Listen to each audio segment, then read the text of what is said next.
আমরা ছিলাম আর রামায়ণে পিতা পুত্রের পরিচয় পালা,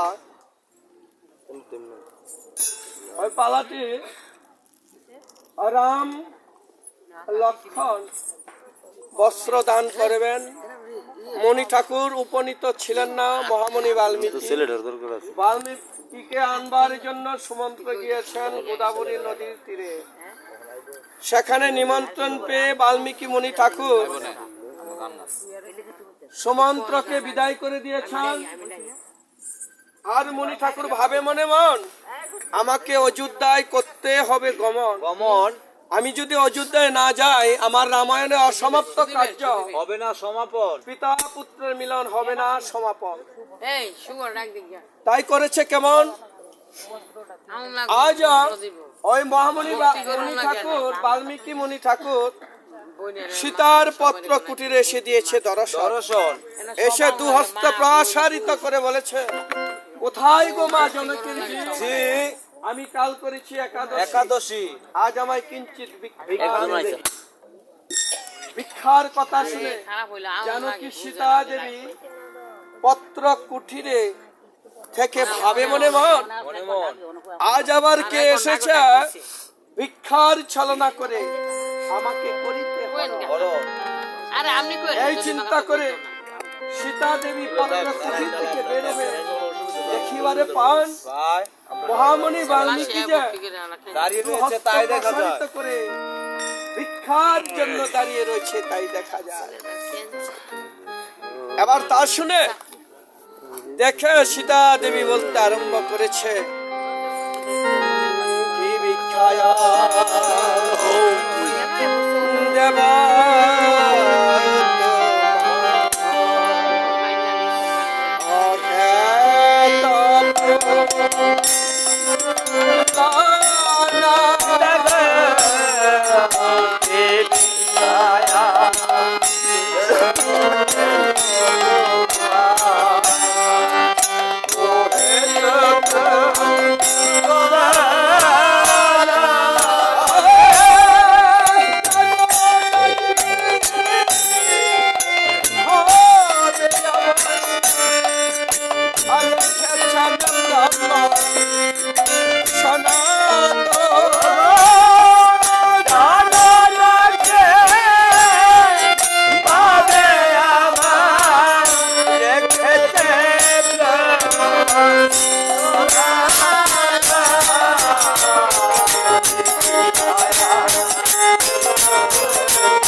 আমি একসময় ছিলাম রাজকন্যা,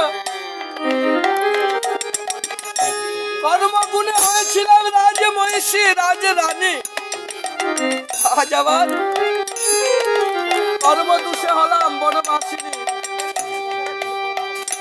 এই বনবাসী থেকে কি ভিক্ষা দেব? কি আছে আমার? বনবাসে থাকি মোরা, বনের খাই ফল,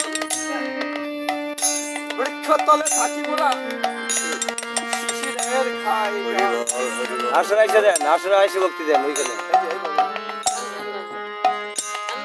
শিশিরের খাই জল কে দেবে? কি দিব ভিক্ষা?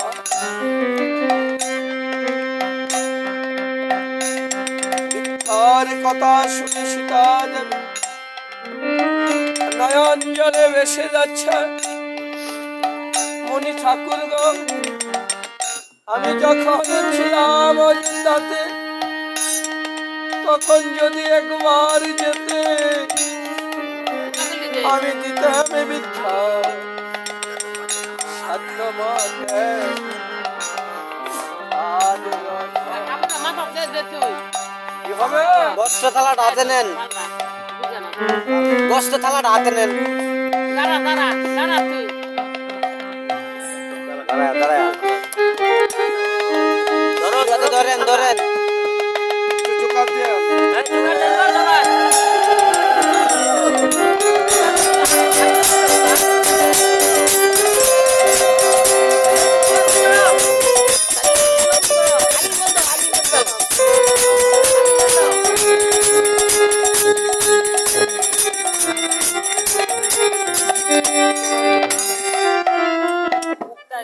সীতা দেবী বলছে কি ভিক্ষা দেব? কি আছে আমার দেওয়া? মনি ঠাকুর বলছে ওগো, তা জানো কি? তুই কি মনে করেছিস আমি ক্ষুধার জ্বালায় অতিষ্ঠ হয়ে দুমুঠো অন্ন ভিক্ষার জন্য এসেছি? আমি এসেছি মারে ভক্তি দাও, মারে মারে। তোর ছেলে দুটিকে মাত্র দুদিনের জন্য ভিক্ষা দেওয়ার জন্য। তোর ছেলে দুটিকে মাত্র অধিকারের জন্য ভিক্ষা দিতে। বলো ভিক্ষা দেব? সীতা দেবী বলেছে অগমনী ঠাকুর, ছেলে দুটি হচ্ছে আমার অঞ্চলের পরে তিলক দণ্ড না দেখিয়ে জলে পড়ে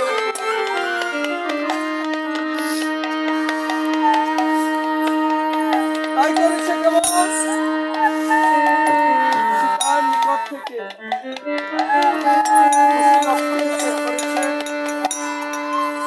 রমণ নিজের আশ্রমে এসে দিয়েছে দর্শন। নিজের আশ্রমে এসে কুশীলককে রামায়ণ শিক্ষা দিয়ে করেছেন গমন গমন, আর ভরতের নন্দী বাজারে এসে দিয়েছে দর্শন। ভরতের নন্দী বাজারে এসে দিয়েছে দর্শন।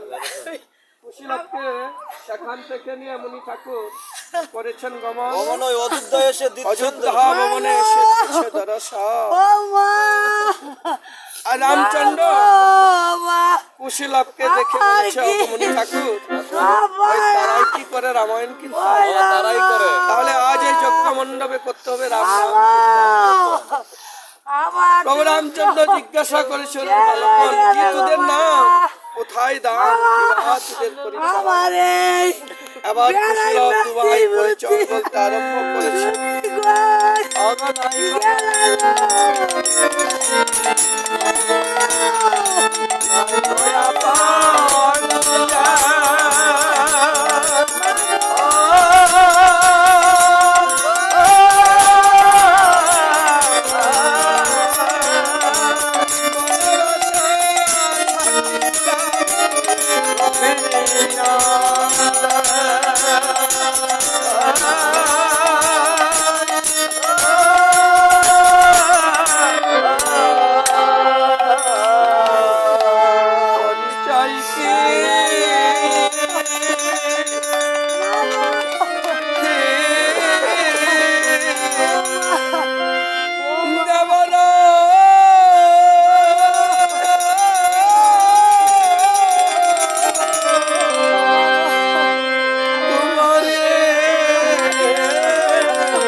কুশীলব দুবাই বলছে কি দেব পরিচয়? না জানি পিতার নাম, বৃক্ষতলে থাকি মোরা শিশিরের খাই। আরাম বলেছে ওরে বালকগণ, তোরা তোদের পিতার নাম জানিস না, তাহলে কি মায়ের নাম জানিস? বলেছে হ্যাঁ প্রভু, আমরা আমাদের মায়ের নাম জানি। তবে মুনি ব্রাহ্মণের মুখে শুনেছি মাতৃদেবী জীবিত কালে মায়ের নাম সন্তানের নেওয়া নাকি বড়। আমরা মায়ের নাম জানি, কিন্তু বদনে প্রকাশ করে বলব।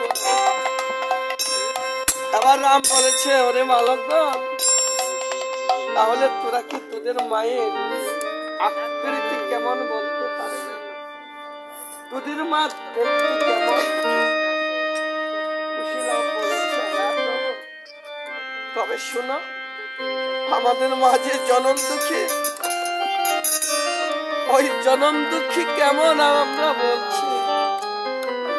এবার কুশীলব দুবাই সীতা দেবীর অর্থাৎ মায়ের আকৃতি কেমন বর্ণনা করছে। অরুণা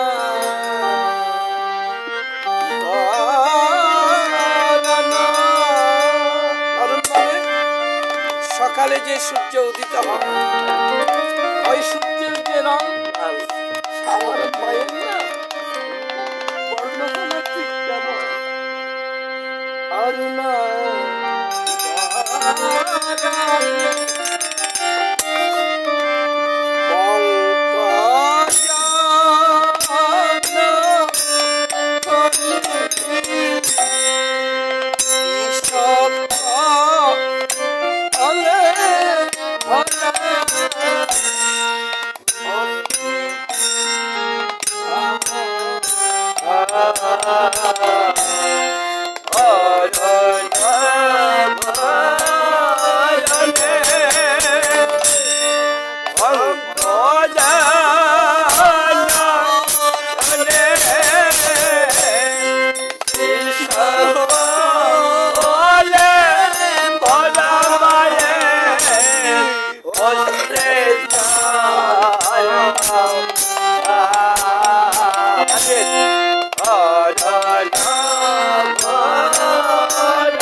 বলছে প্রভু আমাদের মা জনম দুঃখী, আমরা থাকি বৃক্ষের তলে শিশিরের ছায়ায়।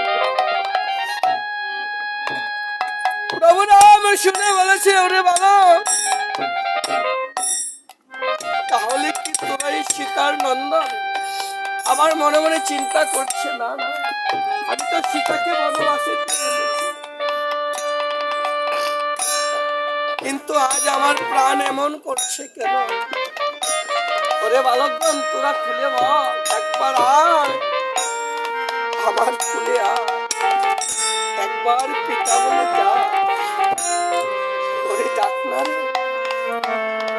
রাম ছুটে গিয়েছে, আয় তোরা তোরা আয় রে ছেলে,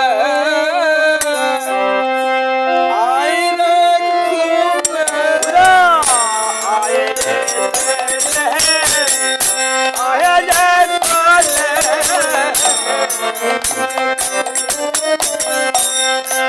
আয় রে খুলে, আয় রে ছেলে, আয় রে খুলে,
কিন্তু কুশীলব তো মনি ঠাকুরের ছুটে যে কুলে উঠেছে, রাম কুলে যায়নি কেন? যাব না যতক্ষণ পর্যন্ত আমার মাকে না নিয়ে আসা হবে অযোধ্যা ভবনে। কুশীলব রাম কুলে উঠে ছুটে যে মনি ঠাকুরের কুলে উঠেছে। আবার মনি ঠাকুর বলেছে, রাম তুমি না বলে ভগবান, তুমি এখনো বুঝতে পারোনি রাম? অতি সত্তর করো আনয়ন সীতাকে ওই বনবাস হইতে। যদি দেবী সীতা আসেন তাহলে বুঝতে পারবে সকল পারে। যাও রাম, অতি সত্তর করো আনয়ন। রামের ভাই লক্ষণকে বলেছে, লক্ষণ পুষ্পরথ নিয়ে যাও, যে ওই জনম দুঃখীকে নিয়ে লক্ষণ পুষ্পরথ করে করেছে গমন। ওই বনবাসে সীতার পত্র খুঁজে এসে দিয়েছে দর্শন। দৃষ্টি দিয়ে দেখিবারে পায় পত্র কুটিরে সীতা দেবী নেই, তাই দেখা যায় বনবাসে বনের বাসে মনের দুঃখে আজ বৃক্ষলতা মুনি পত্নীগণ সবার সঙ্গে দেবী সীতা মনের দুঃখ জ্বালা যন্ত্রণা প্রকাশ করছে। নিঠুর নিঠুর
এই সংসারে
নারী কুলে জন্মেছি বলে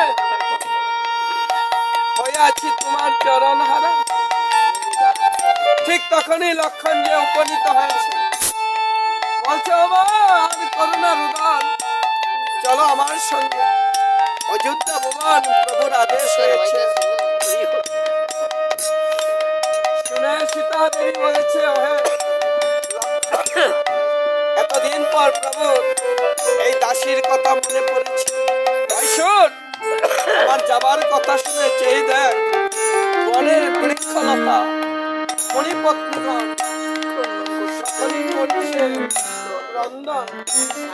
আমি তো চলেই যাব, তাই যাবার কালে না একটু সকলের নিকট থেকে বিদায় নিয়ে নেই, হয়তো বা জীবনে আর কখনো দেখা নাও হতে পারে। এই বলে সীতা দেবী সকলের নিকট থেকে বিদায় নিচ্ছেন, তত্ত্বটা জানিয়ে দিচ্ছেন জগৎকে যে এই জগৎ থেকে বিদায় নেওয়ার পূর্বে তোমরা করো হরি নাম গুণ কীর্তন। আমার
করেছে গমন, সে অযোধ্যায় এসে দিয়েছেন দর্শন।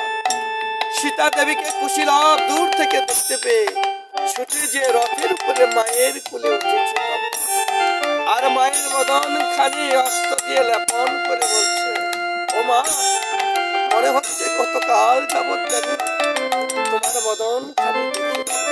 ও মা দেবে, অত্যন্ত খিদে পেয়েছে, দাও না কিছু খেতে।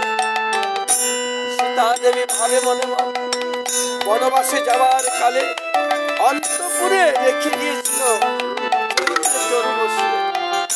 মনে পড়েছে সেই চরুর কথা, কুশীলবকে নিয়ে ছুটে চলেছে অন্তপুরে। যে দেখিবারে পায় চরুতে নতুন ভাবে উঠল দিচ্ছে, তাই দেখা যায়। কুশীলবকে কোলে নিয়ে সীতা দেবী সে চরু করিয়েছেন। বুঝন তখন দূর থেকে দেখতে পায় হনুমান ছুটে গিয়ে সীতা দেবী চরণ তলে পতিত হয়ে বলেছে, মা, তোর ভক্ত পুত্রকে একটু প্রসাদ দিলে।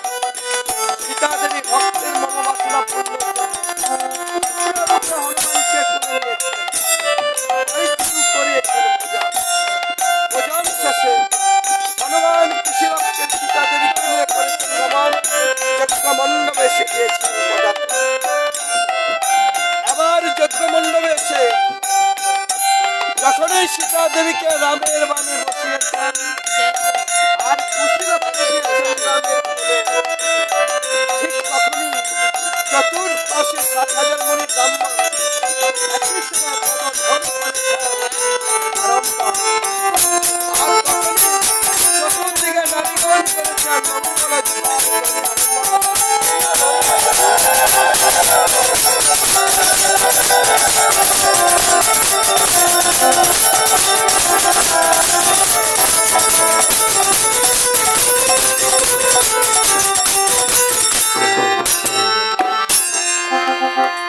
তখনই যে অশ্বমেধ যজ্ঞ, অশ্বমেধ যজ্ঞের অশ্বর মুন্ডখানা ছেদন করে আর রাম তার অসমাপ্ত কার্য সে অশ্বমেধ যজ্ঞ করেছেন সমাপন। কিন্তু যিনি স্বয়ং ভগবান, তার সম্মুখে পশু হত্যা, জীব হত্যা শোভা পায় না কখন।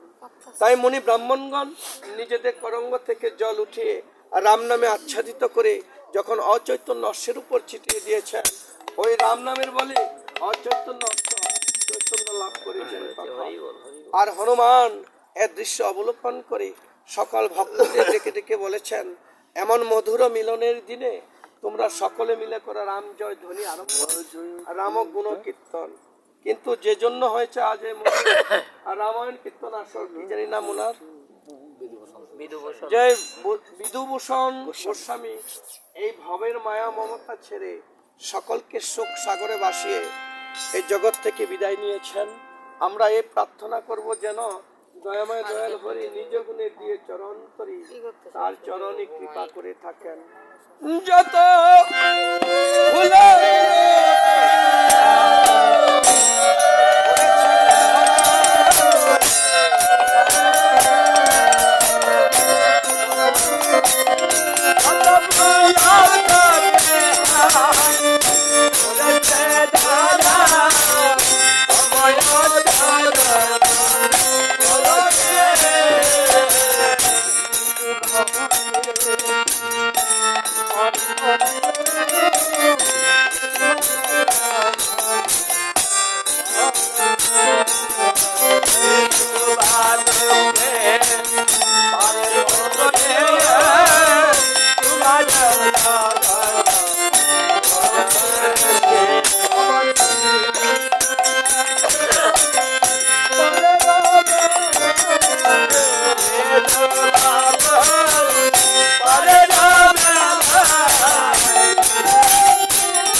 আমার মাথা তো হচ্ছে না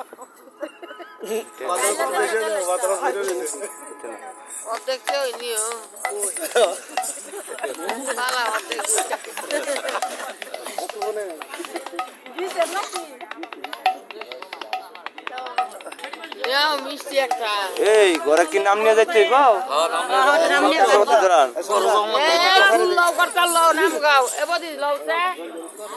এই একটা আগরবাতি ধরে আর আমরা বাড়ির তরফ থেকে কেউ ঘুমাইছি ঘুমাইতো না আমরা খালি কাইটা কাইটা দিতা স্যার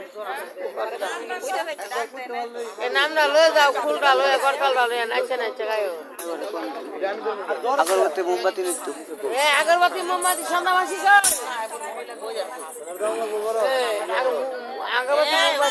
আগরবাতি ধরা নেই আগরবাতি ধরা ধরা নেন করো এরা কীর্তন লয়ে যাইবো পয়সা কি দিয়ে লাইতাম ডাক্তার দিয়ে দেন দুপাতি নাম মানে নাম নিয়ে করো দেখুন যাও তুমি যাও শব্দের গরম দিলে আগে মানুষ ভক্তগণকে দেন যাইতেছে দূরের মানুষ ছেড়ে দিয়ে